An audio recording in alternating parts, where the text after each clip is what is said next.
Assalamu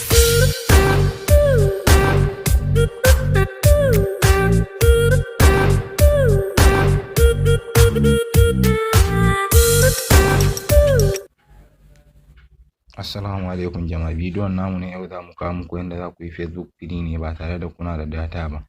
Kamun nan kar ku manta ku danna subscribe da channel namu, ku rinka sharing na bidiyon din zuwa ga ƴan uwa da abokan arziki.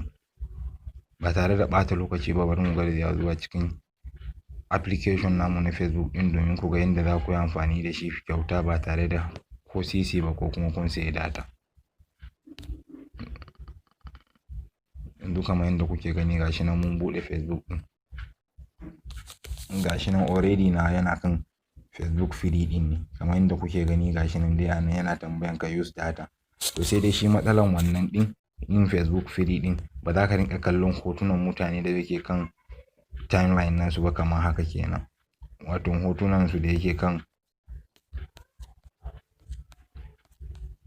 kun gani kamar yadda kuke gani dai. Idan rubutu ne aka yi posting to za ka iya samun dama ka gani, amma in dai hoto ne kuma mutum ya sa, ba za ka samu dama ka kalli wannan hoton ba. To idan kana son kuma ka gyara shi ka mayar da shi haka sai ka danna kan wannan.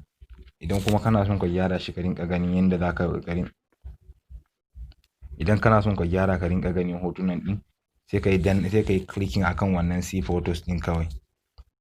Da zaran ka yi clicking zai tambaye ka shin kana son ka yi amfani da data ne, sai ka danna use data in kai clicking akai shi kenan, kamar yadda kuke gani gashi nan ya buɗe. Idan kuma kana son ka canja ne, zaka danna go free nan ne kawai. Da zaran ka danna go free zaka rinka amfani da Facebook din ne free.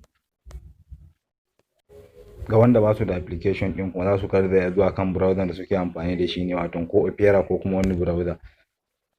Da zaran kun je ya buɗe muku browser din, kun buɗe application naku, sai ku rubuta free.facebook.com kamar yadda kuke gani gashi nan dai na rubuta. Sai ka danna clicking icon. Da zaran kun danna sacin zai kawo ku kan Facebook naku.